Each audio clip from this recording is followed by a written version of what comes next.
দর্শক, আজ আপনাদের সাথে আছি আমি মনজুর আল মতিন। আজকে আমরা আলোচনা শুরু করব সংস্কারের যে প্যাকেজ নিয়ে। প্রধান উপদেষ্টা গতকালকে কথা বলেছেন যে ছোট প্যাকেজ হলে ডিসেম্বরের মধ্যে নির্বাচন, আর না হলে আগামী বছরের জুন। সেখান থেকে আলোচনা শুরু করতে চাই। জাতিসংঘের মহাসচিব ঘুরে গেলেন এবং সব মিলিয়ে রোহিঙ্গাদের নিয়ে প্রচুর আলোচনা হয়েছে গত দুদিনে, সে নিয়েও খানিকটা কথা বলতে চাই। দুজন সম্মানিত অতিথি রয়েছেন আমাদের সাথে। আছেন জনাব মাহমুদুর রহমান মান্না, সভাপতি নাগরিক ঐক্য, এবং অ্যাম্বাসেডর হুমায়ুন কবির, সাবেক রাষ্ট্রদূত। আপনাদের দুজনকে স্বাগত আমাদের এই অনুষ্ঠানে। শুরুতেই জনাব মান্না, আপনার কাছে আসতে চাই। সংস্কার কমিশনগুলোর রিপোর্ট এসেছে, আরও দু একটা আসবে সামনে, এবং ঐকমত্য কমিশন তাদের কাজ শুরু করেছেন। একটা বৈঠক হয়েছে, সামনে দল ভিত্তিকভাবে বসার কথা শোনা যাচ্ছে, এবং এই কথাটা এখনও ঘুরে ফিরে আমরা শুনছি যে যদি অল্প সংস্কার হয় তাহলে ডিসেম্বরে নির্বাচন, নইলে আগামী বছর জুন। আপনার দল এই মুহূর্তে কি ভাবছে এবং আসলে কতদূর ঐকমত্যে আসার সম্ভাবনা দেখেন? প্রক্রিয়া নিয়ে কি ভাবছেন? আপনি যেটাকে কনসেনসাস কমিশন বলছেন, হ্যাঁ, ও তারা তো তাই বলছেন। 6টা ইস্যুর উপরে তাদের রিপোর্ট আমাদের কাছে পাঠিয়েছেন। ওই যে আপনার কোয়েশ্চেন আর কি, এমসিকিউ ফর্ম যেগুলো বলেছে, মোট 166টা প্রশ্ন। এগুলোর উপর আমরা ওয়ার্ক করছি। আজকে দুপুর নাগাদ ওটার উপরে কাজ শেষ করেছি আমরা। তো মানে আমি বলি যে 166টির মধ্যে ছোট সংস্কার কি আর বড় সংস্কার কি, তা তো আমি বুঝলাম না। সংস্কারের প্রস্তাবনা এর বাইরে তো নিশ্চয়ই নাই, থাকবার কথা না, কারণ তারা এখানেই দিচ্ছেন। এবং এরপরেও যেগুলো দেবেন সেগুলো অন্যান্য ইস্যুর উপরে ওই কমিটি, মানে যে কমিশনগুলো হবে তারা দেবেন। তো তারা দেবেন সেইখানে ওই একই কথা হলো, তো আপনি চিহ্নিত করে দেবেন। 166টির মধ্যে আপনি বলতে পারেন 33টা যদি একমত হয় বা এটা এগ্রিমেন্ট হয়, তাহলে এটা একটা ছোটো সংস্কার হলো। এরকম করে কি বলবে? তা তো বলেন নাই, বলতে পারবেনও না। সেই জন্য আমার কাছে এই বিষয়টা খুবই কনফিউজিং মনে হয়েছে। এবং এইটার উপরে আবার ডক্টর ইউনূস ধরেন এই সর্বশেষ কথাটা বলবার আগে পর্যন্ত বেশ কিছুদিন ধরে লাগাতারভাবে বলেছেন যে ডিসেম্বরের মধ্যে ইলেকশন হবে। সেখানে ছোট বড় কথা বলে আনেননি। হঠাৎ করে প্রথম বোধহয় রেজওয়ানা হাসান বললেন যে ইলেকশন জুনে হতে পারে। তার 2 দিন পরে সম্ভবত নতুন রাজনৈতিক দল ঘোষণা হলো, তার যিনি আহ্বায়ক নির্বাচিত হয়েছেন নাহিদ ইসলাম, উনি বললেন যে এই বছর নির্বাচন করার মতো পরিবেশ হয়নি, বিশেষ করে পুলিশ একেবারেই যোগ্য হয়ে ওঠেনি, এদের দিয়ে ইলেকশন করা যাবে না, ইলেকশন আরও পিছিয়ে যেতে হবে। এর পরের দিন প্রফেসর ইউনূস এই কথাটা বললেন। কোনো নেসেসারি রিলেশন আছে কিনা আমি জানি না, কিন্তু এটা পলিটিক্স তো এরকম নয় যে আমি কেবল সরল বিশ্বাসে আপনার সাথে হেঁটে বেড়াচ্ছি। পলিটিক্সে কখনোই তা হয় না। It is always questionable. বুঝতে হবে, ভেতরটা জানতে হবে, খালি লাইন পড়লে হবে না, বিটুইন দ্য লাইন্স পড়তে হবে। সেরকম যদি হয় তাহলে এটা জিজ্ঞেস করা যেতেই পারে ছোট সংস্কার কি বড় সংস্কার কি, এটা ব্যাখ্যা করতে হবে। তারপরে বলতে হবে যে এই কারণে বড় সংস্কারে সবাই বেশি রাখবে, সেই জন্যে আমরা নির্বাচন এতদিন পরে দিচ্ছি, বা এই সবাই আমরা বেশি দেব, এরকম কথা তিনি বলেননি। তাহলে এই যে কথা চেয়ে এমনিতে ধরেন নতুন যে দলটা হলো, আমি বলবো প্রায় সমস্ত রাজনৈতিক দল এটাকে ওয়েলকাম করেছে। খেয়াল করবেন, এটাও হলো আপনার এই আগস্টের অভ্যুত্থানের একটা ইতিবাচক দিক। রাজনৈতিক দলগুলো পরস্পরকে বন্ধু খুব কম মনে করে। আর যদি তারা প্রায় সমান শক্তির বা কাছাকাছি হয় বা মানুষের বিবেচনার দিকে মানে কাছাকাছি থাকে, তাহলে পরস্পরকে প্রতিদ্বন্দ্বী মনে করে। কেউই প্রতিদ্বন্দ্বিতার ঢঙ্গে ভঙ্গিতে কোনো কথা বলেনি, বলেছে তাদেরকে ওয়েলকাম করি, তারা আরও ভালো করুক, কম বয়স আছে, তারা যত দূর যাবে অনেক কিছু অভিজ্ঞতা বা যা যত কিছু গুড উইশ তারা করেছে। কিন্তু তারপরেও কিছু কিছু বিষয় এরকম কথা হয়েছে, মনে হয় যে সরকার প্রধান বা সরকারের পক্ষ থেকে তাদের প্রতি পক্ষপাত বা দুর্বলতার বিষয়টা খুবই স্পষ্ট মনে হয়েছে। এবং এই জন্যে লেখালেখি হয়েছে কিছু কিছু, ফেসবুকে হোক বা অন্য জায়গাতে হোক, যে এদেরকে আরও বেশি সময় দেওয়ার জন্যে নির্বাচনটা পিছিয়ে দেওয়া হবে। আমাদের যে যাত্রাটা শুরু হয়েছিল সেটা আমি বলবো প্রায় প্রস্তাবিত ছিল, কিন্তু ধীরে ধীরে অনেকগুলো প্রশ্ন এগুলোকে ঘিরে ধরছে। এই প্রশ্ন যত বাড়বে এবং প্রশ্ন মানে যদি জর্জরিত হয়ে যায়, তাহলে আমরা যেরকম আশা করছি সেরকম একটা নির্বাচন হবে না।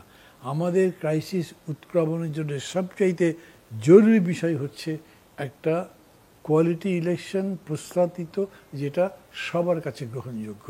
সেই নির্বাচনের ফলাফলের উপরে দাঁড়িয়ে আপনি যা পাবেন, সেখানে দাঁড়িয়ে আপনি নেক্সট গণতন্ত্রের যে সৌধ বলেন, বিল্ডিং বলেন, যে দালান বাজিটা বানাবেন, তার মধ্যে আপনি প্রবেশ করবেন। গণতন্ত্র বিনির্মাণের ওটা একেবারে প্রাথমিক সিঁড়ি, ওটা ছাড়া পারবেনই না। তো ওইটা যাতে প্রস্তাবিত হয়, এই জন্যই কিন্তু এখন পর্যন্ত আমি মনে করি যে অংশীদের বেশিরভাগেরই সহযোগিতার মনোভাব আছে। কেউ তাড়াতাড়ি চাচ্ছেন, সেটা যুক্তি আছে, কেউ বিলম্বে চাচ্ছেন, সেটা হয়তো যুক্তি আছে, কিন্তু বিলম্বে চাওয়ার যুক্তি দেখাচ্ছেন না, জানতে চাওয়ার পরে না। খেয়াল করেন, গতকালকে আমি দেখলাম জামাত ইসলামী যারা বলছে নির্বাচন আরও পরে করা যাবে, সংস্কার কমপ্লিট করতে হচ্ছে, তারা বলছেন প্রধান উপদেষ্টা, তার আমির বলেছেন প্রধান উপদেষ্টা এই নিয়ে কিছু কথা বলেছেন, কিন্তু এতে ধোঁয়াশা কাটেনি। স্পষ্ট করে বললে ভালো হয়, তাহলে রাজনৈতিক দলগুলো আগামী নির্বাচনের পরিকল্পনা করতে পারে তারা কীরকম করে যাবে। তার মানে তারাও তার কথাই কনফিউজ হয়ে গেছে। তো এই নিয়ে আমি মনে করি যে এটা আসলে একটা সংশয়, একটা দ্বিধা, একটা প্রশ্ন তৈরি করেছে, যেটা দেশের জন্য ভালো নয়। ধন্যবাদ। অ্যাম্বাসেডর হুমায়ুন কবির, আপনার কাছে আসি। এই যে সংস্কারগুলোর ব্যাপারে দলগুলোর কাছে জানতে চাওয়া এবং সেখানে বহু নির্বাচনী ব্যবস্থা, এটা বোধহয় বাংলাদেশের জন্য একেবারেই নতুন অভিজ্ঞতা। সেখানে আবার মন্তব্যের একটা ঘর রয়েছে এবং বিএনপি সহ কিছু রাজনৈতিক দল বলছে যে সেখানে মন্তব্যেও তারা একটু বিস্তারিত বলতে চান আসলে তারা কি ভাবছেন। এই যে একটা লিখিত প্রক্রিয়ার মাধ্যমে কয়েকটা সুনির্দিষ্ট বিষয়ে মতামত জানতে চাওয়া হচ্ছে, এখান থেকেই কি এক ধরনের ঐক্যমত্য বেরিয়ে আসতে পারে যে এই বিষয়গুলোতে আসলে সবগুলো রাজনৈতিক দল একমত, ফলে এখানে আলোচনার প্রয়োজন নেই? ধন্যবাদ আপনাকে। আসলে আমার বাইরে থেকে যেটুকু বুঝি বা সরকারি যারা দায়িত্বে আছেন তারা যে কথাগুলো আগে বলেছেন, তাদের চিন্তা ভাবনাটা হয়তো এরকমই যে যে প্রশ্নগুলো দিয়েছেন, যেটা মান্না ভাই বললেন, এখন এখানে যদি দেখা যায় যে অনেকগুলোতে মোটামুটি সাযুজ্য বা সহমত আছে, তাহলে ধরে নেওয়া যায় যে এগুলো মোটামুটি গৃহীত হতে পারে, এবং যেগুলোতে নাই সেগুলো নিয়ে হয়তো আলোচনা হতে পারে। তবে এর অর্থ এই নয় যে, একটু মান্না ভাই যেটা বলছিলেন, যে এখানে তো পলিটিক্যাল পার্টিসগুলো মেইন স্টেক হোল্ডার্স, তো কাজেই আপনি সহমত হলেও তারপরেও তাদের সাথে তারা আবার কালেকটিভলি এন্ডোর্স করার একটা বিষয় থাকবে বলে আমার ধারণা, এবং তাদের সাথে আলোচনা করেই, যে সেটা স্বল্প বলেন দীর্ঘ বলেন, যেভাবেই তারা চিন্তা করেন, সে জায়গায় রাজনৈতিক দলগুলোর সাথে আলোচনাটা করতে হবে। তবে আমি এই কনটেক্সটে আরও একটা কথা বলি, সেটা হচ্ছে যে ধরেন জুলাই বিপ্লব বলি বা অভ্যুত্থান বলি, আমরা যাই বলি, এখানে সরকার এবং রাজনৈতিক দল, জনগণের মধ্যে একটা ঐক্যবদ্ধ অবস্থার ধরে রাখাটা কিন্তু খুব জরুরি। কারণ হলো যে আমরা কিন্তু গত 15-16 বছরের একটা ভিন্ন কাঠামোকে প্রত্যাখ্যান করে আমরা একটা নতুন চিন্তায় যাচ্ছি, এবং সেখানে যদি আমরা জাতীয়ভাবে ঐক্যমত্যটা না রাখতে পারি, তাহলে কিন্তু এটা আমাদের জন্য চ্যালেঞ্জ তৈরি হবে, এবং বাইরের পৃথিবীও কিন্তু আমাদের কাছ থেকে এটাই প্রত্যাশা করে। আপনি যদি লক্ষ্য করেন, গতকাল জাতিসংঘের মহাসচিব যে কথাটা বলেছেন, যে কথাগুলো বিহাইন্ড দ্য লাইন্স যদি বা বিটুইন দ্য লাইন্স যদি আপনি পড়েন, তিনি মানুষের প্রত্যাশাটাকে ধারণ করছেন বা সেটা শেয়ার করছেন, যে এদেশের মানুষ গণতান্ত্রিক ব্যবস্থায় ফেরত যেতে চায়, ইকুইটেবল একটা সমাজ চায়, একটা ন্যায্য সমাজ চায়, একটা মানবিক সমাজ চায়, টেকসই একটা সমাজ চায়। এই বিষয়টাতে এখন এই কাজগুলো করতে হলে আপনাকে একটা জাতীয় ঐক্যমত্য যদি আমরা না তৈরি করতে পারি, তাহলে কিন্তু সেটা একটা জটিলতা তৈরি করবে। আর পরের অংশ আমি মান্না ভাইয়ের কথা থেকে তুলে নিই, সেটা হচ্ছে যে একটা অংশগ্রহণমূলক এবং গ্রহণযোগ্য নির্বাচন কিন্তু খুব জরুরি দরকার। তার কারণ এটা না হলে, এই যে ধরেন এখন এই সরকারটার লেজিটিমেসিটাই তো হচ্ছে জনগণের প্রত্যাশা এবং তাদের পারফরমেন্স, এটাই তো তাদের লেজিটিমেসির বেসিস, এবং সেখানে এখান থেকে একটা স্বাভাবিক গণতান্ত্রিক প্রক্রিয়া এবং টেকসই গণতান্ত্রিক প্রক্রিয়া যেন তেন প্রকার তো যাওয়া যাবে না। কাজে সেই জায়গায় যদি যেতে হয়, তাহলে সকলের কাছে একটা গ্রহণযোগ্য নির্বাচনী কাঠামো কিন্তু উপস্থাপন করতে হবে, যাতে এই নির্বাচনটাকে সারা পৃথিবীর মানুষ গ্রহণযোগ্য বলে মনে করে। এবং আজকে ইউরোপিয়ান ইউনিয়নের অ্যাম্বাসেডর সাহেব কিন্তু সেই কথাটা বলেছেন, তারাও এটাকে সমর্থন করেন এবং তাদের প্রত্যাশাও সেইটা। আমি যেহেতু এই লাইনে কাজ করি, বন্ধুদের সাথে আলাপ হয় বাইরের, তারাও কিন্তু এটাই প্রত্যাশা করছে, এবং তারা মনে করছে যে এর মধ্য দিয়ে একটা বাংলাদেশ একটা যুগান্তকারী, অর্থাৎ আগে যেরকম ছিল তার চেয়ে একটা ভিন্ন জায়গায় যাবে। এবং এখানে আরেকটা কথা বলে শেষ করব, এই তরুণ প্রজন্ম, আমি কিন্তু তরুণ প্রজন্ম বলছি, এই তরুণ প্রজন্ম কিন্তু পুরনো ব্যবস্থায় থাকতে আগ্রহী বলে মনে হচ্ছে না। কারণ আমার কাছে মানা ভাই, আমরা একই জেনারেশনের মানুষ, আমরাও কিন্তু 60-এর দশকের শেষে তখনকার ব্যবস্থাকে গ্রহণযোগ্য মনে করিনি বলেই কিন্তু বাংলাদেশের জন্ম হয়েছে এবং সেই পথে আমরা হেঁটেছি আমাদের প্রজন্মে। তো কাজেই আমার ব্যক্তিগত ধারণা এটা যে এখনকার প্রজন্ম যারা আছে তারা কিন্তু আগের মতো প্রথাগত ব্যবস্থাপনার মধ্যে আবার আমরা যাই গিয়ে এই জিনিস তারা চাচ্ছে না, তারা ভিন্ন জিনিস চাচ্ছে। তারা অনেক বেশি দায়িত্বশীল বা দায়বদ্ধ একটা সরকারি কাঠামো চাচ্ছে, তারা তাদের অধিকার চাচ্ছে, তারা তাদের ভবিষ্যৎ নিশ্চিত করার মতো একটা ব্যবস্থা চাচ্ছে। তো কাজে সেই জায়গায়ও যদি আমি মনে করি যারাই এখন জিতে আসবেন বা নির্বাচনে যাবেন বা দায়িত্ব নেবেন, তাদেরকে কিন্তু এই কথাগুলো মনে রাখতে হবে। কাজে এখানে আমি মনে করি যে সেটা প্রতিষ্ঠিত রাজনৈতিক দল হোক কি নতুন রাজনৈতিক দল হোক, যারাই হবেন তাদেরকে কিন্তু এই নতুন প্রত্যাশা, নতুন প্রজন্মের প্রত্যাশার সাথে সাযুজ্য রেখেই তাদের রাজনীতির কাঠামোটা দাঁড় করা উচিত। অ্যান্টনিও গুতেরেস কালকে যে কথাগুলো বলেছেন তার মধ্যে একটা উল্লেখযোগ্য অংশ হচ্ছে যে বাংলাদেশে এখন ব্যাপক সংস্কার কার্যক্রম চলছে এবং তিনি নিশ্চিত করে জানাতে চেয়েছেন যে শান্তি বজায় রাখতে জাতিসংঘকে বাংলাদেশ সরকার এবং জনগণের এক নম্বর সহযোগী হিসেবে গণ্য করতে পারেন আপনারা। আমরা সবার জন্য একটি ন্যায্য এবং টেকসই ভবিষ্যৎ নির্মাণ করতে চাই। যে বাংলাদেশের সংস্কার কার্যক্রমে জাতিসংঘ মহাসচিবের যে সংহতি প্রকাশ, এটার আসলে গুরুত্ব কতখানি? এটা আমি মনে করি এটা গুরুত্বপূর্ণ। তার কারণ তিনটা কথা বলেছেন এখানে তিনি, যে কালকে বক্তব্যটা দিয়েছেন প্রেস কনফারেন্সে। প্রথম কথা হচ্ছে তিনি বাংলাদেশের মানুষের এই নতুন প্রত্যাশাটাকে তিনি গ্রহণ করেছেন, তিনি এটাকে শেয়ার করেন বা এটা ওন করেছেন। সেকেন্ডটা বলছেন যে জাতিসংঘের দিক থেকে এই একটা জাস্ট, ইকুইটেবল এবং সাস্টেনেবল বাংলাদেশ বা ফিউচার যেটার কথা বলছেন, তাতে জাতিসংঘ এটাকে সমর্থন করবে। কারণ এটা জাতিসংঘ সমর্থন তো করছে আমাদেরকে।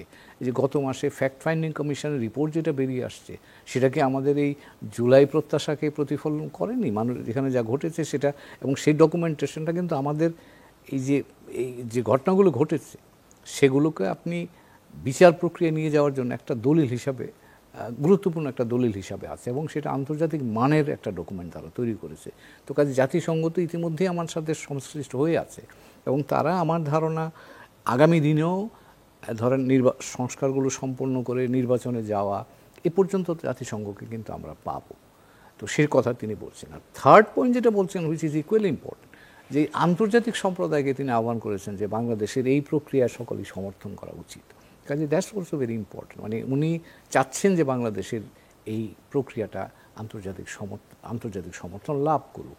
তো কাজেই আমার কাছে মনে হচ্ছে যে গুতেরেস উনি মহাসচিব মহোদয় শুধু এগুলো উপলব্ধি নিজে এটা ওন করেননি, অন্যদেরকেও জাতিসংঘ এবং আন্তর্জাতিক সম্প্রদায়ের সমর্থনের বিষয়টাও তিনি গুরুত্বপূর্ণ মনে করে তার জন্য আহ্বান করেছেন। আমি এটাকে মনে করি যে এটা আমাদের জন্য ইতিবাচক। এখন আমরা সেটাকে কিভাবে কাজে লাগাবো সেটা আমাদের বিষয়। ধন্যবাদ। জনাব মান্না, আপনার কাছে ফিরে আসতে চাই। যে কথা একটু আগে অ্যাম্বাসেডর কবির বলছিলেন যে এক ধরনের জন আকাঙ্ক্ষা রয়েছে, যেটা পুরনো রাজনৈতিক যে ব্যবস্থা, যে গণতন্ত্র বহুবার বাংলাদেশে হোঁচট খেয়েছে, সেখান থেকে বেরিয়ে আসার এক ধরনের জন আকাঙ্ক্ষা। সেই ক্ষেত্রে এই পরিবর্তন তো আসলে রাজনৈতিক সংস্কৃতির পরিবর্তন, রাজনৈতিক দলগুলো কিভাবে চলবে সেখানে পরিবর্তন। সেটা কি অন্তর্বর্তী সরকার আদৌ করতে পারে, বা রাজনৈতিক দলগুলোর মধ্যে তার আলামত কি আপনি দেখেন? না, এটা এজেন্ডার মধ্যে নাই। কিন্তু ধরেন এটা এজেন্ডার মধ্যে না থাকলেও ওই যে জন আকাঙ্ক্ষা যেটা বলছেন তার মধ্যে তো আছে। কীরকম, আমি একটা জিনিস বলি আপনাকে, এটা বোধহয় আপনাদের এখানে এর আগে অনেকদিন আমি বলেছি। সরকারের পরিবর্তন হয়ে গেল 5 আগস্টের কথা বলছি। 3 দিনের মাথায় সম্ভবত বাংলাদেশে একটা বড় দল, বলা যায় সবচাইতে বড় দল, তাদের দলের অফিসের সামনে একটা বড় সমাবেশ করলো, করে সেটা ঘোষণা করলো যে 3 মাসের মধ্যে নির্বাচন দিয়ে দেন। একদম আমি তাৎক্ষণিক রিয়াকশন মানুষের মধ্যে, তাদের সমর্থকদের মধ্যে দেখেছি। এখনও রক্তের দাগই শুকায়নি, ইলেকশন নিয়ে গেল, মানে ক্ষমতার ইয়েটা এসে গেল, ওপেনলি কথাবার্তা, ফেসবুক তো সয়লাভ হয়ে গেছে। তার মানে এইটা আপনাকে ডিকটেট করছে, আপনাকে টিচ করছে, you can't go like that. এরকম হয়েছে। ধরেন যেরকম আমরা আগে বক্তৃতায় বলতাম যে একটা দলকে বদলে আরেক দলকে ওখানে বসাবো তার জন্য কিন্তু আমাদের লড়াই না। আমরা গুণগত পরিবর্তন করতে চাই। আন্দোলন চোখ চোখ চলবার সময় বলেছি, সেটা সব দলই বলেছি, আমি কাউকে বাদ দিয়ে বলছি না। কিন্তু দেখা গেল পরিবর্তনের পরপরই দখলদারিত্ব শুরু হলো, চাঁদাবাজি শুরু হলো বহু জায়গাতে, এবং মানুষ এগুলোর বিরুদ্ধে প্রচুর পড়েছে। এবং আমি বলতে পারি যে মানে যথেষ্ট জনপ্রিয় কোনো দল একটু ভয়ও পেয়েছে, তাদের জনপ্রিয়তার মধ্যে টান লাগছে না তো। এবং সেই জন্যে দেখেছেন যে দলগুলোর সর্বোচ্চ পর্যায় থেকে দলের মধ্যে পিউনিটিভ মেজার নেওয়া আছে প্রচুর পরিমাণে, অনেককে বহিষ্কার করা হয়েছে ইত্যাদি ইত্যাদি। বা হয়তো তারপরেও কতদূর করতে পেরেছে সেটা জানি না, কিন্তু করেছেন। তো এগুলো কি মানুষের মধ্যে থেকেই এই মেসেজটা আসছে যে তুমি এটাতে যেতে পারো না। এইটা হয়তো অন্তর্বর্তী সরকার করতে পারছে না, এইটা হয়তো আপনার ধরেন যে এই কী বলে সংস্কার কমিশন করতে পারছে না, বিকজ তার এজেন্ডাটা নেয়নি। এবং আমি মানবো 100 বার যে এইটা একটা কমিশন করে ঠিক করতে পারবে না। আমার পার্টি কিভাবে চলবে তা আপনি বলে দিলে তো আবার পার্টির কোনো স্বাধীনতা থাকে না। কাজে আপনি যেটা বলতে পারেন, ক্রিটিসিজম এমন করতে পারেন যাতে আমার উপর সেই চাপটা তৈরি হয়। সেই চাপ এই আন্দোলনটা স্বয়ংক্রিয়ভাবে তৈরি করেছিল, এবং সেই চাপ আমি মনে করি এখনও আছে। এখন পর্যন্ত আপনি রাফ হতে পারেন না, এখন পর্যন্ত আপনি খুবই অপরিশীলিত আচরণ করতে পারেন না, এখনই আপনি একদম নেগেটিভ কথাবার্তা বলতে পারছেন না। আপনি মানে লিটারেচারগুলো দেখেন কিংবা ধরেন বক্তৃতাগুলো দেখেন, এগুলো অনেক পরিশীলিত হয়েছে বলে আমি মনে করি। কিন্তু মানে একেবারেই পলিটিক্সের মধ্যে, পার্টির মধ্যে এগুলো কি করাই যাবে না? এইটা তো গত যে নির্বাচন কমিশন ছিল শামসুল হুদা সাহেবের, ওনারা এটা করতে গেছিলেন। আমি ব্যক্তিগতভাবে মনে করি যে ওনারা খুব প্র্যাকটিক্যালি এক্সপিরিয়েন্স ছিলেন না। মানে একটা দুটো উদাহরণ আমি দিতে পারি। যেমন ধরেন তারা বলেছিলেন সমস্ত ছাত্র সংগঠনের নেতাদেরকে নিয়মিত ছাত্র হতে হবে। আমি একদিন ওনাদের একজনকে জিজ্ঞেস করলাম, মানে ইলেকশন কমিশনার, আমি যে এরকম যে বললেন আপনাদের কোনো ধারণা আছে? ধরেন আমি ছাত্রলীগের প্রেসিডেন্ট ছিলাম, সেক্রেটারি ছিলাম, ডাকসু ভিপি ছিলাম 2 বার। আমি বাংলাদেশের যতগুলো ইউনিভার্সিটি আছে, ডিস্ট্রিক্টের হেডকোয়ার্টারে কলেজ আছে, সেগুলো যদি যাই, একবার করে গেলেও 2 দিন 3 দিন করে ধরলে অ্যাভারেজ 200 দিন আমার খালি মিটিং করে বেড়াতে হবে। আমি ক্লাস করবো কীভাবে? মানে তাহলে কী করা যাবে? সেটা বলেন কী করা যাবে, সেটা জিজ্ঞেস করেন। কিন্তু এইটার সলিউশন আপনার একটা বলে দিলেন সেরকম না। ঠিক সেরকম করে হয়েছে কি, ধরেন আপনি যেরকমভাবে বিহেভ করতে বলছেন, যে কালচারটা তাদের মধ্যে ইনকালকেট করতে চাইছেন, বা যে কালচারটা তাদের মধ্যে নার্চার করতে চাইছেন, এটা কিন্তু এরকম করে হবে না। ওইটা একটা সংস্কার করবার পদ্ধতি আমাদের বার করতে হবে। এটা আমি 100 বার বলবো। সেইটা এইবার অ্যাটেম্প্ট করা হয়নি। কিন্তু সেটা যদি অ্যাটেম্প্ট করা নাও হয়, ধরেন গণতন্ত্র নিজে তো একটা সংস্কৃতির ভিত্তিতেই তো হয়েছে। আমি সেই কথাই বলবো যেটা যুক্তিসঙ্গত। অযৌক্তিক কথা বলে সমর্থন পাবো না। আমি আপনার কথার সাথে একমত না হলে আপনাকে কথা বলতে দেব। এই যে ধরেন ধৈর্য বলেন, যুক্তি বলেন, এবং এর মধ্যে জ্ঞানের একটা অনুপ্রবেশ থাকতে হবে, তাহলে আপনি মানুষের কনভিন্স করতে পারবেন না, আনতে পারবেন না। সেটা দিয়েও দলগুলোর একটা শিক্ষা হতে পারে বেশি করে। যদি ওইভাবে গণতন্ত্রের প্র্যাকটিসটাও প্রপার হয়, তাও সেটা একটা বিরাট জিনিস হবে। কিন্তু সেটা কি হচ্ছে, হতে পারছে, এইটা হলো এখন বড় প্রশ্ন। সামগ্রিকভাবে যে চেষ্টাগুলো আমরা করছি, সেই চেষ্টা দিয়ে আমরা দলগুলোকেও সেই জায়গায় আনতে পারছি কি না, এটা কিন্তু কেউ কোনো আলোচনাই করছে না। ওই যে যেহেতু এজেন্ডাই নাই, আপনি যতগুলো কমিশন করেছেন তার মধ্যে তো শিক্ষা কমিশন নাই, তার মধ্যে তো সংস্কৃতি কমিশন নাই। ফলে সংস্কৃতি মানে ওই গান বাজনা তো নয়, সংস্কৃতি মানে এটার যে আপনার কোয়ালিটি বা দৃষ্টিভঙ্গিগত রুচি, কৃষ্টির দিক আছে, সেগুলো মিলে যে জিনিসটা, সেটা তো কারো কাছে ধারণার মধ্যে আসছে না। রাজনৈতিক কর্মীদের রিক্রুটমেন্টের পলিসি কি? ওর টাকা আছে, ওর মাসুল আছে, ওর বংশগৌরব আছে, ওই ইলেকশনে জিততে পারবে। কিন্তু ও যে দেশকে ভালোবাসার চিন্তাই করে না, ও যে একটা ধান্দাবাজ, সে যে মাস্তান, তার কোনো চরিত্র নেই, এটা থেকেও বিবেচনাই করছে না। কিন্তু এই বিবেচনাটা আসতে হবে আপনাকে, এবং সেটাও যদি আপনি করেন, মানে ধরেন কর্মী রিক্রুটমেন্টের উপর একটা পদ্ধতি থাকতে পারে, কাদেরকে কোন লেভেল পর্যন্ত আনতে পারবো, কাদেরকে নমিনেশন দিতে পারবো, সবই কিন্তু হতে পারে আমি মনে করি। কিন্তু অতদূর পর্যন্ত আমরা যেতে পারিনি এখনো, অথবা ওইটা আমাদের মাথায় এইবারে অন্তত আসে নাই, আমি তাই দেখি। জি, ধন্যবাদ। একটা বিরতির সময় হয়ে গেছে, দর্শক একটু পরে ফিরে আসছে, আশা করি সাথে থাকবেন।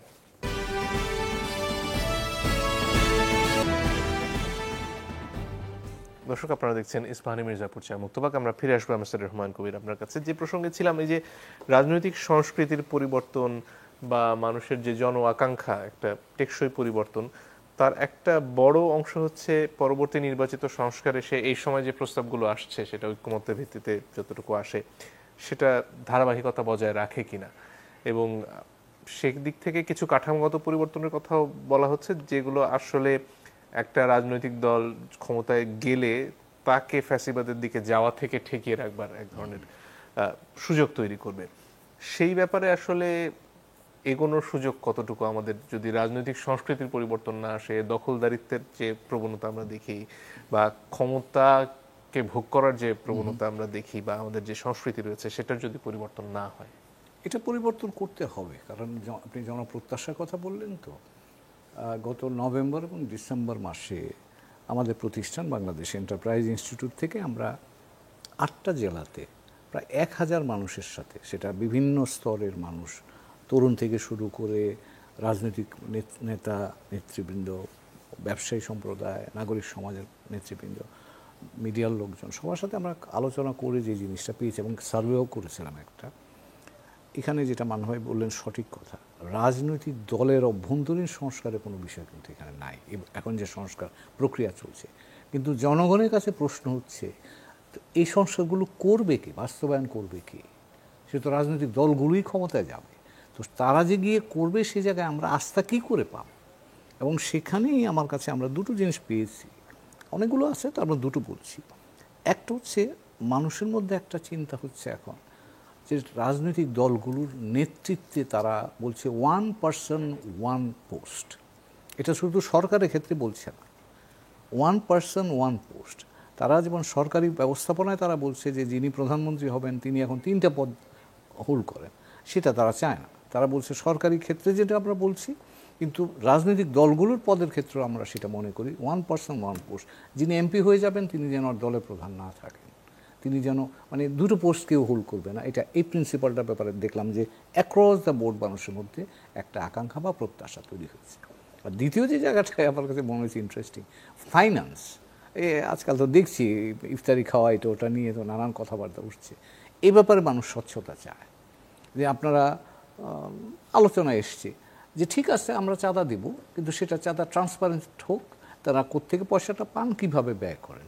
তাইলে টাকা কেউ যে দিতে চায় সে ব্যাপারে কোনো আপত্তি নাই, এবং সেটা সরকারি সিএজি অফিস দিয়ে অডিটেড হোক প্রতি বছর, এটাও মানুষের দাবি। কিন্তু তো কাজেই মানুষের প্রত্যাশাটা খুব অযৌক্তিক তাও না, যে তারা আমাদেরকে নেতৃত্ব দেবেন রাজনৈতিক দলগুলো, তারা যদি আর্থিকভাবে পরিষ্কার বা ট্রান্সপারেন্ট না থাকেন, অ্যাকাউন্টেবল না থাকেন, তা আমরা এই যে রাষ্ট্রের কোটি কোটি টাকা বা এত এত কোটি টাকা তাদের হাতে দেওয়া হয়, সেটা ভালোভাবে ব্যবহৃত হবে সেটা আমরা কীভাবে বুঝব?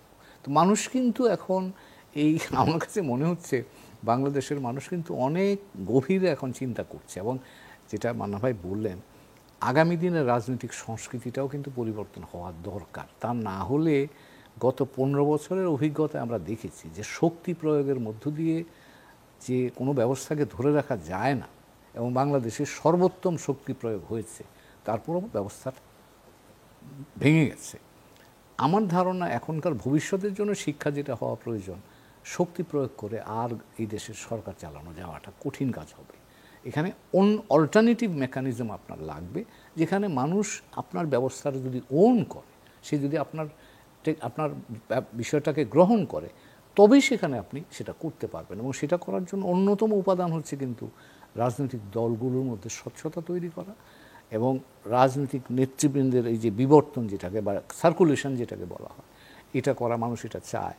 এবং আরেকটা মান্না ভাই তুলছিলেন কথাটা, একটুখানি ইঙ্গিত করছিলেন, কারা নির্বাচন করতে পারবে, সেখানেও কিন্তু লোকজনের সাংঘাতিক রকমের মানে আমি বলবো যে সচেতনতা তৈরি হয়েছে। তারা বলছেন যিনি এই এলাকার ভোটার নন তাকে আমরা চাই না, আমরা তাকেই চাইব যিনি এলাকার ভোটার। কারণ তাদের অভিজ্ঞতা হলো আগে বাইরের লোক এসে ওখানে নমিনেশন নিয়ে এমপি হয়েছেন, মানুষ বলে এটা আমরা চাই না, কারণ এরা কোনো কাজ করে না আমাদের জন্য, ওরা দূর থেকে আসে, উপর থেকে আসে, উপর থেকে চলে যায়। আমার বক্তব্য, তাদের বক্তব্য হচ্ছে আমি যাকে ভোট দেব তাকে আমি চিনবো, জানবো, সে আমার এলাকার মানুষ, তবেই আমি তার উপর আস্থা রাখতে পারবো। তো অনেকগুলো ইন্টারেস্টিং জিনিস কিন্তু আমরা মাঠ পর্যায়ে পেয়েছি মানুষের প্রত্যাশা হিসেবে। এখন সেটা রাজনৈতিক দলগুলো করবে কিনা সেটা আমরা বলতে পারবো না। আমরা গবেষণার দিক থেকে যেটা পেয়েছি সেটুকুই আমি শেয়ার করব। জি, ধন্যবাদ। যারা মান্না, আপনার কাছে ফিরে আসতে চাই। এখন সামাজিক যোগাযোগ মাধ্যমে তাকালে সবচেয়ে বড় বিতর্ক বোধহয় শাপলা চত্বর বনাম শাহবাগ বিতর্ক, এবং এই যে সংস্কৃতি বা ধর্মকে কেন্দ্র করে সমাজকে বিভক্ত করার যে এক ধরনের প্রয়াস বা সেটাকে ঘিরে রাজনীতির যে প্রয়াস, সেই প্রশ্নে আসলে ঐক্যমত্যের জন্য একটা বড় কি চ্যালেঞ্জ হয়ে দাঁড়াচ্ছে? মনে হয় যদিও ধরেন এই ব্যাপারে আমি সাম্প্রতিককালে কোনো প্র্যাকটিক্যাল অভিজ্ঞতার কথা বলতে পারবো না, কারণ জানেন যে স্বাভাবিক চত্বর এগুলো নিয়ে বেশ ধস্তাধস্তি মারামারি শক্তি প্রয়োগের ঘটনাও ঘটে গেল এর মধ্যে।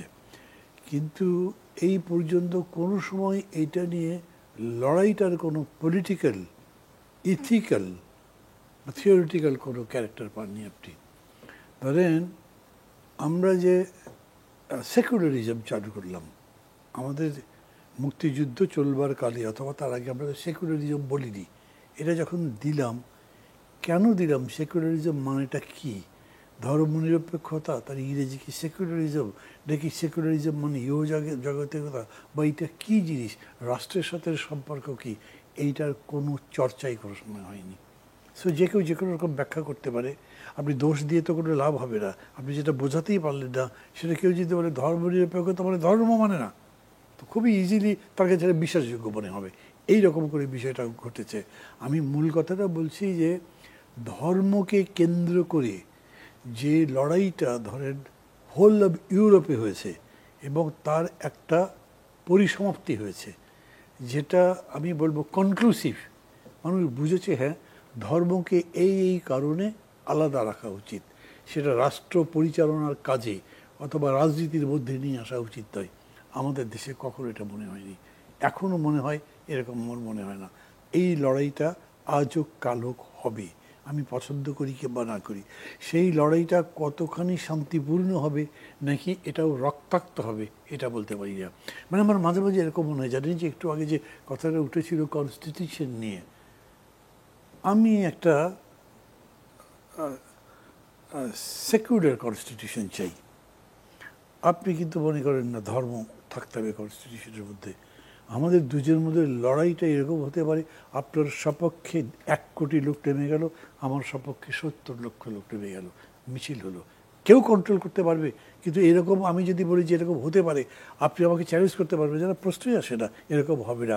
কারণ এই ধরনের বাইগট টাইপের লোক আছে তো, এবং এটার বিরুদ্ধে লড়াই করার মতো লোকও আছে, এবং এইটা নিয়ে আমাদের মধ্যে যুদ্ধ হয়েছে, যেটার বেজ, থিওরিটিক্যাল বেজ, ইথিক্যাল বেজটা নিয়ে কোনো সময় কোনো চর্চা হয়নি।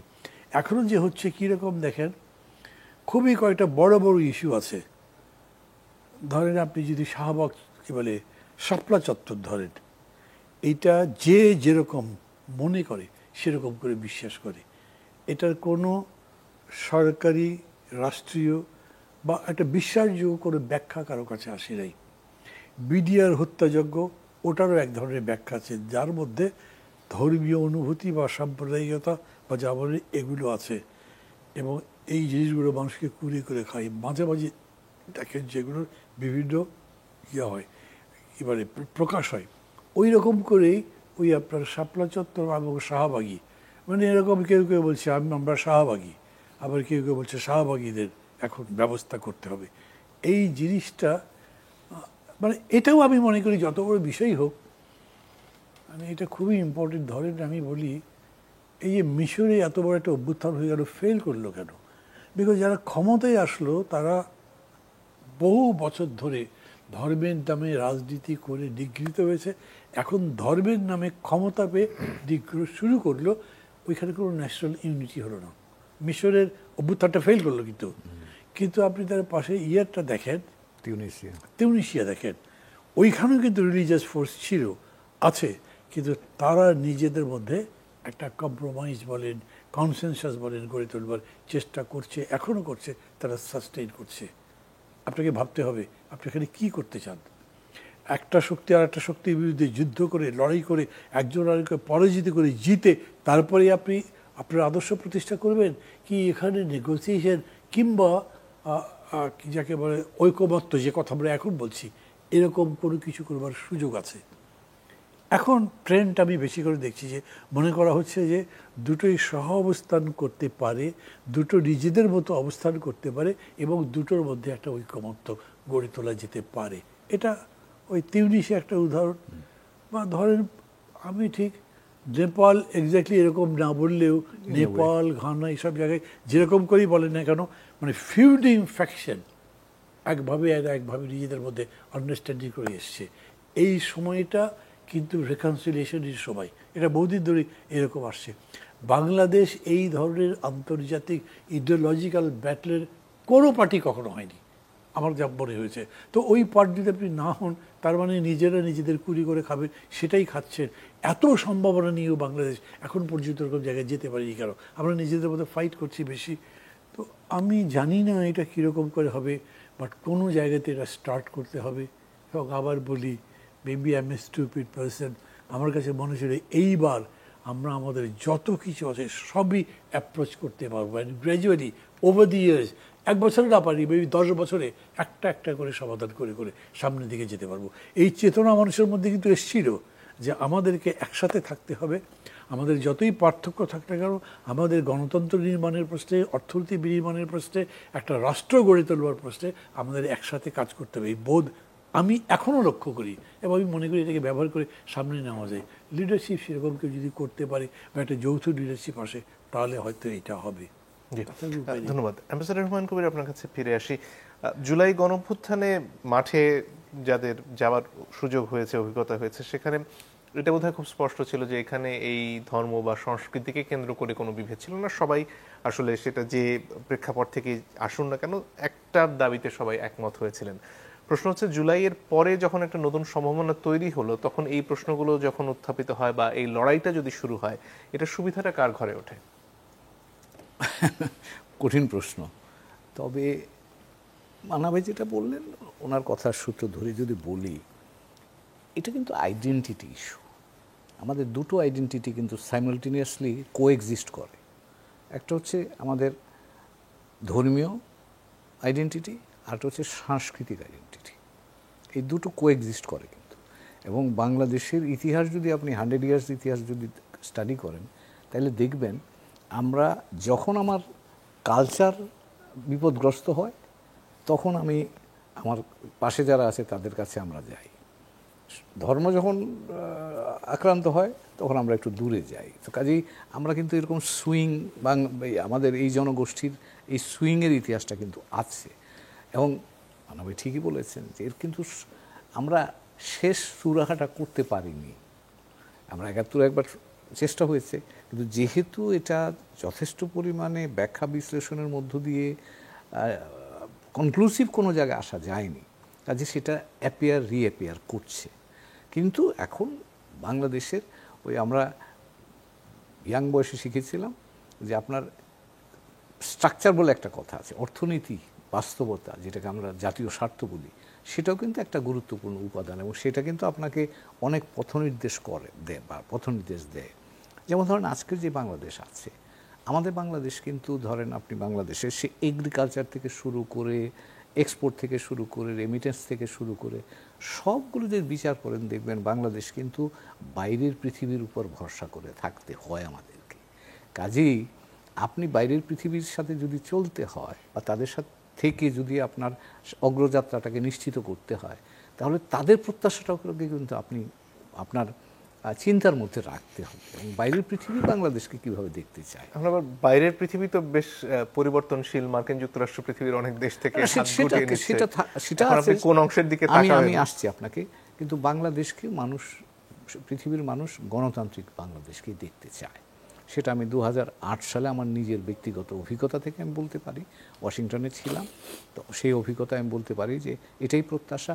এখনও আপনি যদি খেয়াল করেন, ইউরোপিয়ান ইউনিয়ন বলেন, মার্কিন যুক্তরাষ্ট্র বলেন, জাপান বলেন, অস্ট্রেলিয়া বলেন, কানাডা বলেন, যারা আমাদের সাথে, যাদের সাথে আমরা কাজ করি, ভারত বলেন, আপনি লক্ষ্য করবেন যে মোটা দাগে বাংলাদেশকে তারা গণতান্ত্রিক ব্যবস্থার একটা দেশ হিসাবে দেখতে চায়। এখন গণতান্ত্রিক ব্যবস্থা মানে কি? একজনকে ঠেলে ফেলে দিলাম, আরেকজনকে এদিকে দিলাম, এটা না তো। এখানে আপনাকে এক ধরনের একটা ইনক্লুসিভ প্রসেস ডেভেলপ করতে হবে, হুইচ ইজ ডিফিকাল্ট, বাট কিন্তু আপনাকে করতে হবে এই জায়গাটা। এটা আমাদের এক্সপেরিমেন্টে কিন্তু আমাদের জাতীয় অভিজ্ঞতা এটা খুব বেশি নাই, কারণ এটা আমি বলি আমি নেগোসিয়েশনের উপর একটু নাড়াচাড়া করি। আমাদের একটা দুর্বলতা হচ্ছে আমরা সবসময় 50% স্ট্রেংথ নিয়ে কাজ করি, কারণ আমরা যে সরকারই যখন থেকেছে তার সাথে বিরোধী দলের কখনোই কোনো যোগাযোগ থাকেনি, সব সরকাররা বলি। তার অর্থ হচ্ছে আমাদের সরকারগুলো সবসময় অর্ধেক শক্তিশালী, 100% শক্তিশালী হয় না। ফলে আমরা বাইরের সাথে ফুল স্ট্রেংথ নিয়ে, ফুল ন্যাশনাল পাওয়ার নিয়ে আমরা নেগোশিয়েট করতে পারি না। তো যে অন্য প্রসঙ্গ আনলাম। এখন যদি আপনি আরেকটা জিনিস যেটা আপনার লাগবে সেটা হচ্ছে বাংলাদেশের লিবারেল চরিত্র আপনাকে বজায় রাখতে হবে। এটা নিয়ে কিন্তু আপনি যতই বলেন, এই জায়গাটা যদি আমরা কম্প্রোমাইজ করে ফেলি তাহলে দুর্গতিতে পড়বার সম্ভাবনা, যেটা উনি বললেন, ইজিপ্টের কথা বললেন, আমাদের এই অঞ্চলে কি নাই? আমাদের প্রতিবেশী এই দক্ষিণ এশিয়া থেকে নাই সে জিনিস দেখবার? আজকে আমি নাম নাই বললাম, এখানেও দৃষ্টান্ত আছে যারা ধর্ম নিয়ে গেছেন সামনে, তারা কোথায় গিয়ে হাজির হয়েছেন। তো কাজেই আমরা এই জিনিসগুলো মনে রাখতে হবে যে আমার এখানে একটা অন্তর্ভুক্তিমূলক এবং লিবারেল চরিত্র, যেটা বাংলাদেশের মানুষ বাংলাদেশকে অন্যের কাছে আকর্ষণীয় করে রাখবে, সেটা আমার বজায় রাখতে হবে।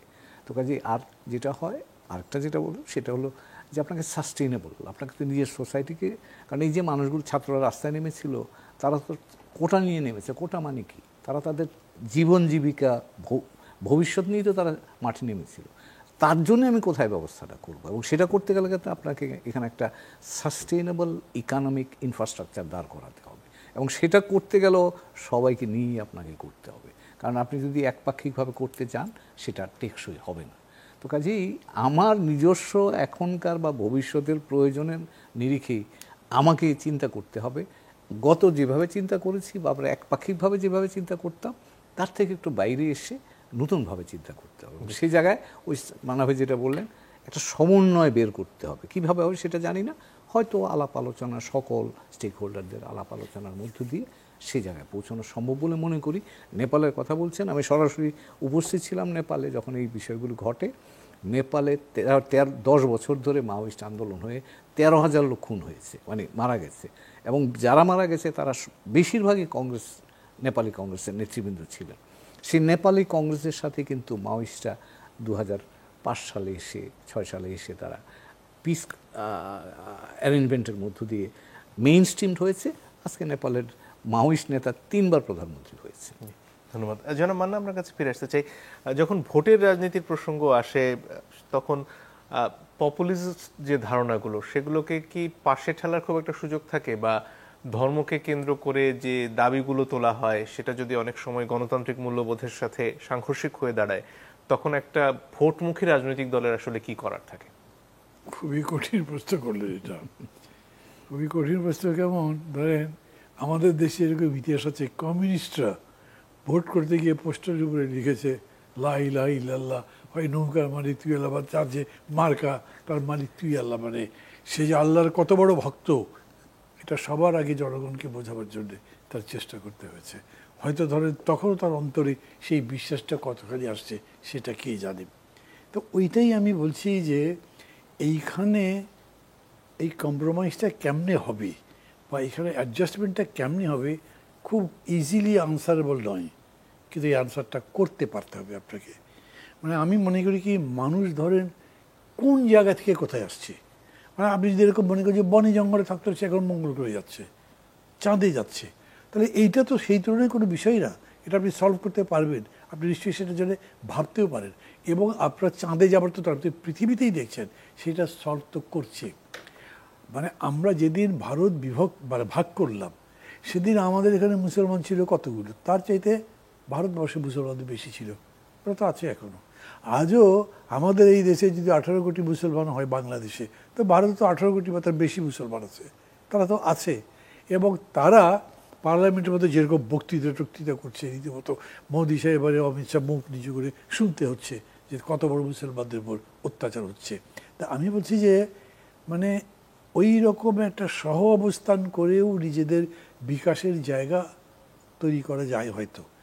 একইভাবে আপনি যে রাজনীতির কথা বলেন, যদি আপনি রাজনীতির ভিত্তিতেই জনগণকে সংঘবদ্ধ করেন, তাহলে এই বিষয়গুলো খুব বড় না। পপুলিজমের কাছে সারেন্ডার করতে হবে এরকম নয়।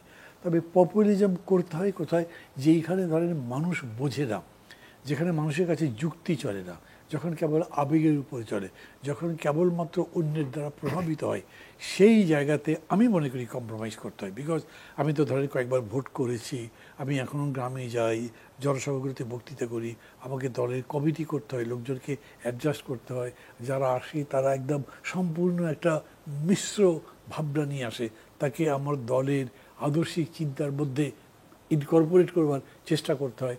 তখন আমি দেখি যে যদি আপনি আপনার আদর্শটা খুব ক্লিয়ারলি বলতে পারেন এবং এই আদর্শের মধ্যে আপনি যদি কোনো মতলব না ভাজেন, খুব স্পষ্টত আপনি আপনার বিষয়টা বলতে পারেন, তাহলে যার কাছে বলছেন তিনি হয়তো এই চিন্তার মানুষ না, কিন্তু তিনি হয়তো ভাববেন যে তার কথার মধ্যে পয়েন্ট আছে। তখন আপনার সাথে তার একটা ফ্রেন্ডশিপ হবে। মেবি আপনার সাথে সে অ্যাগ্রি করলো না, কিন্তু তারপরেও আপনার সাথে এইভাবে যাত্রা করা সম্ভব। ধরেন I am not a very performing Muslim, honestly বলি, এটা রোজার মাস চলছে, কিছু আছে আমার ফিজিক্যাল সমস্যা আছে, কিন্তু এইটার জন্য মানুষ আমাকে ভুল বুঝেছে তা না। কারণ এরকম নয় যে তারা আমাকে মনে করছে যে আমি নট বিলিভার, আমি এটার বিরোধিতা করে বেড়াচ্ছি, সেটা করি না আমি। মানে করি না কিছুটা বিশ্বাস থেকে, কিছুটা মানুষের প্রতি রেসপেক্ট থেকে। তাছাড়া আমি একটা পরিবার, একটা ইয়ের মধ্যে বাস করি, সেটা তো আমাকে মেনে চলতে হবে। কারণ আমি হঠাৎ করে একজন মনে করলাম একটা কিছু দলের কথা, কিন্তু আমার স্ত্রী, আমার পুত্র, আমার কন্যাই হয়তো অন্যরকম ভাবছে, তাদের সাথে আমি কীরকম করে আমার বাকি জীবন কাটাবো, সবই তো আমার প্রশ্নের মধ্যে আসে। এগুলো যদি আপনি মানে একসাথে নিজের জীবনের অংশ মনে করে চেষ্টা করতে থাকেন, আমি মনে করি এইটা কোনো বড় ধরনের সমস্যাই না। পপুলিজম আমার বিবেচনায় কোনো সময় ভালো না। পপুলিজম আপনাকে খুবই একটা আপত্তিক সময় কিছু ভ্যালু দেয়, কিছু মূল্য দেয়, কিন্তু আপনাকে খুবই মানে অড টাইমে আপনাকে রিয়েল পেইন দেয়, এবং সেই পেইন এমন হতে পারে যে আপনি সেটা নিতেই পারবেন না, এরকম ঘটনা ঘটে। এবার প্রচুর উদাহরণ হয়তো দেওয়া যাবে। আমি এই জন্যে মনে করি যে ধরেন ওই যে লেনিন বলতেন, ডেমাগগস সম্পর্কে বলতে খুব গরম বক্তৃতা করে, তাদের সম্পর্কে বলতে হচ্ছে তার হলো ওয়ার্স্ট এনিমিজ অফ রেভলিউশন। গরম বক্তৃতাও খারাপ জিনিস। আপনি বক্তৃতা নিশ্চয়ই আবেগ দেবেন, বক্তৃতায় অলংকার দেবেন, কিন্তু বক্তৃতা পয়েন্টলেস যদি হয়, সেই বক্তৃতার কোনো ভ্যালু নেই। আমাদের এখানে এগুলো হয়, এবং সেই সব বক্তৃতার রেজাল্ট কী হয় সেটার অনেক হিস্টোরিক্যাল এভিডেন্স আমার আছে। আমি মনে করি ধরেন যদি এটাও আমরা পারস্পরিক একটা আন্ডারস্ট্যান্ডিংয়ের মধ্যে যাবার চেষ্টা করতাম, তখন আপনি আমার ভিন্ন পক্ষের লোক, আপনি অন্য পার্টি করেন, আমি একটা পার্টি করি, আপনি দুইজনেই কষ্টে আছি পপুলিজমের, আবেগের, তারপরে অন্যান্য যে মানে ব্যাকওয়ার্ড কালচারাল ভ্যালুজের। আপনি উভয় যদি বুঝি এবং আমরা যদি একটা অ্যাডভান্স কালচারের চর্চা করি দুইজনেই মিলে আমার জায়গা থেকে, তাহলেও আমরা রিলিফ পেতে পারি। কিন্তু এই কাজটা করা হচ্ছে না। মানে কি হয়, আপনাকে একটা বিপদে ফেলে, যেটা আমি বুঝি যে আপনার দোষটা, ওই কাজ আমিও করি, কিন্তু তবু আপনাকে বিপদে ফেললাম, সভা করেই হোক, অন্য ঘটনা ঘটিয়ে হোক, অভিযোগ করে হোক, এরকম করি। আর যেটা ধরেন আপনি এরকম করে বলেছেন, তার সাথে একটা প্রশ্ন বলি, আমার কথাটা শেষ করব। আমাদের মধ্যে আরও কত খারাপ জিনিস হয়, সেটা হলো যে একই দলের লোক গ্রুপিং আছে, থানার সাথে যোগাযোগ করে টাকা দিয়ে তার দলের লোককে মামলা দিয়ে জেল কাটিয়ে দিচ্ছে, এবং দল কিন্তু কিছু করছে না। আমি এই জন্য দলের কেন্দ্রীয় নেতৃত্বকেও সবসময় বলি, যদি তারা এই মূল্যবোধের চর্চা দলের মধ্যে না করে, তাহলে সারা দেশে কোনো মূল্যবোধ কখনোই হবে না। এটা তাদের দায়িত্ব। ধন্যবাদ। আমি রহমান কবির আপনার কাছে রোহিঙ্গা প্রসঙ্গে একটু আসতে চাই। অ্যান্টনিও গুতেরেস যে অবস্থার কথা বলেন, সেটা নিঃসন্দেহে শঙ্কার। একেবারে খাদ্য সংকটের কথা, মানুষের জীবন মৃত্যুর কথা সামনে আসছে। মার্কিন যুক্তরাষ্ট্র অনেক জায়গা থেকে হাত গুটিয়ে নিচ্ছে, খোদ ভয়েস অফ আমেরিকা বন্ধ হতে চলেছে। এই অবস্থায় আসলে রোহিঙ্গারা ঠিক কতটুকু সংকটে রয়েছে, বাংলাদেশ আসলে কি করবে? কারণ আশঙ্কা করা হচ্ছে যে ওখানে যদি খাদ্য সংকট হয়, এরা হয়তো বেরিয়ে আসার চেষ্টা করবে। ধন্যবাদ আপনাকে। রোহিঙ্গারা জনগোষ্ঠী হিসাবে বাংলাদেশের সংকটে পড়ছে এখন। রাখাইন প্রদেশ যে আছে মিয়ানমারে, সেখানেও তারা সংকটাপন্ন। এই দুই জায়গাতেই কিন্তু, এবং এই সফরকালে মহাসচিব কিন্তু এই দুই দিকের প্রতি দৃষ্টি আকর্ষণ করেছে। আমরা ওই রোহিঙ্গা মিয়ানমারের দিকে যারা আছে তাদের ব্যাপারটা আমরা খুব বেশি আলোচনায় আনি না, কিন্তু এই দিকে তিনি বলেছেন যে এখন শুধু মার্কিন যুক্তরাষ্ট্র নয়, অন্যান্য অনেক দাতা দেশও কিন্তু তাদের সহায়তা কমাবার একটা প্রবণতা দেখাচ্ছে। সেই কারণেই মার্কিন যুক্তরাষ্ট্র কমিয়ে দেওয়ার পরও খাদ্য সাহায্যের জায়গাটা কিন্তু তারা কমায়নি, ওই জায়গাটুকু রেখেছে, ওটাকে রেয়াত দিয়েছে। তারপরেও কিন্তু খাদ্য সাহায্যের পরিমাণ মানে যে পরিমাণে দেয়া হতো $12 সামথিং, ওখান থেকে 6 হাফ করে ফেলা হচ্ছে। তার অর্থ হচ্ছে যে একটা চাপ আছে, কিন্তু চাপ থাকার পরেও আমার কাছে যেটা মনে হয় আসার জায়গা, সেটা হচ্ছে যে মহাসচিব মহোদয় কিন্তু কালকে খুব জোরালো ভাষায় আন্তর্জাতিক সম্প্রদায়কে আহ্বান করেছেন এই সংকটে যেন বা এই ঘাটতি যেন রোহিঙ্গাদেরকে স্পর্শ না করে। এবং সেই ক্ষেত্রে আমার ধারণা ইউরোপিয়ান ইউনিয়ন আছে, জাপান আছে, কানাডা আছে। কানাডা ইতিমধ্যেই অন্যান্য ক্ষেত্রে খানিকটা সহায়তার হাত বাড়াবার জন্য উদ্যোগী হয়েছে। তো সেই জায়গাটায় আমি এখনও আশা ছাড়তে চাই না।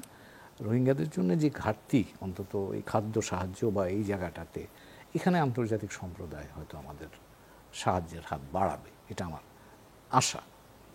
সমস্যা যেটা হচ্ছে এখন মিয়ানমারে যারা আছে রোহিঙ্গারা, প্রায় 6 লাখের মতো রোহিঙ্গা আছে রাখাইনে, তারা কিন্তু যুদ্ধাবস্থা এবং খাদ্য সংকটের মধ্যে পড়ছে। এটা জাতিসংঘের রিপোর্ট। এবং সেটা তো ওই অঞ্চলের সবার জন্যই একইভাবে প্রযোজ্য নয়। একইভাবে প্রযোজ্য, কিন্তু রোহিঙ্গা দিনের সমস্যা হচ্ছে যে রোহিঙ্গা জনগোষ্ঠী যেহেতু আরাকান আর্মি রোহিঙ্গা জনগোষ্ঠীর ব্যাপারে খুব বেশি মনোযোগী নয় এই মুহূর্তে। তারা একটা সময় তো একটু উদার কথা না, শোনা এখন গিয়েছিল। সেটা সেই জায়গাটা নাই তারা, কারণ মংদুতে সাম্প্রতিককালের ঘটনাবলীর পরে সম্পর্কটা একটু তিক্ততার দিকে গেছে। এবং জাতিসংঘের আশঙ্কা হচ্ছে যে এই লোকগুলা যদি খাদ্য কষ্টে পড়ে, তারা বাংলাদেশের দিকে আবার আসতে পারে। এবং সেটা প্রতিরোধ করার জন্যই জাতিসংঘ একটা প্রস্তাব দিয়েছে যে জাতিসংঘের বাংলাদেশের মাধ্যমে জাতিসংঘ একটা হিউম্যানিটেরিয়ান করিডোর করে তাদের ওখানে সাহায্য পৌঁছে দিতে চায়। এবং বাংলাদেশ এই ব্যাপারে এখনও সিদ্ধান্তহীন অবস্থা বা সিদ্ধান্ত নেয়নি, কিন্তু ইতিবাচকভাবে এটা গ্রহণ করতে তো আরাকান আর্মির এখানে একটা ভূমিকা সেখানে আসবে। আরাকান আর্মির সাথে আপনার কাজ করার একটা, অন্তত মানবিক সাহায্যের বিষয়ে কাজ করার একটা জায়গা তৈরি করতে হবে। আরাকান এখনও মিয়ানমারের রাষ্ট্রীয় আওতায় আছে, সেখানেও মিয়ানমারের সরকারের সাথে আপনার কাজ করতে হবে। সেক্ষেত্রে বাংলাদেশ সরকার বা জাতিসংঘের পক্ষে আরাকান আর্মির সাথে কাজ করার সুযোগ কতটুকু? আপনি হিউম্যানিটেরিয়ান স্পেসে যদি কাজ করেন সেটা হতে পারে, সেটা হতে পারে। প্রত্যাবাসনের প্রসঙ্গে কি তাদের সাথে কাজ করার এখন সুযোগ সেই আছে? জায়গাটায় আসবে, এটা আমি আন্দাজ করছি, এটা আমার ব্যক্তিগত ধারণা, যে এখানে তো এখন 3টা পার্টি, মিয়ানমার সরকার, বাংলাদেশ সরকার, আবার আরাকান আর্মি। এখন ধরেন যদি মানবিক সাহায্য দিয়ে আস্থার জায়গাটা তৈরি করা যায়, তাহলে হয়তো আমরা সেই প্রত্যাবর্ষণের জায়গাটাও ডাউন দ্য লাইন এক্সপ্লোর করতে পারি। কারণ এই মুহূর্তে তো অল ব্লকড, তো কাজে সেই রাস্তাটা ওপেন করার জন্য এটা। তবে এটা আমি ব্যক্তিগতভাবে বলছি, এর কিন্তু প্রোজ অ্যান্ড কনস যাচাই বাছাই করতে হবে, চিন্তা করতে হবে। আর আমরা রাজি হলেই যে আরাকান আর্মি রাজি হয়ে যাবে বা মিয়ানমার সরকার রাজি খুশি হয়ে যাবে, এটা তো মনে করার কোনো কারণ নাই। বা আরাকান আর্মির সাথে কাজ করতে গেলে তো মিয়ানমার সরকারের সাথে কাজে সেই জায়গাগুলোতে অনেকগুলো চ্যালেঞ্জ আছে, বাট এটাও আমাদের বোধহয় একটা আমাদের কূটনীতির জন্য একটা এক্সপ্লোরেশন। অনেক ধন্যবাদ আপনাদের দুজনকেই। দর্শক আপনাদেরকে ধন্যবাদ। আজকের মতো বিদায় নিচ্ছি।